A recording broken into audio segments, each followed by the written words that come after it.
إن الذين قالوا ربنا الله ثم استقاموا فلا خوف عليهم ولا هم يحزنون أولئك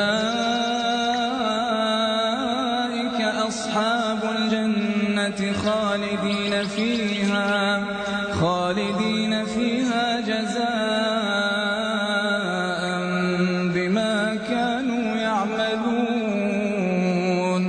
ووصينا الإنسان بوالديه حسنا حملته أمه كرها ووضعته كرها وحمله وفصاله 30 شهرا حتى إذا بلغ أشده وبلغ 40 سنة. إن الذين قالوا ربنا الله ثم استقاموا فلا خوف عليهم ولا هم يحزنون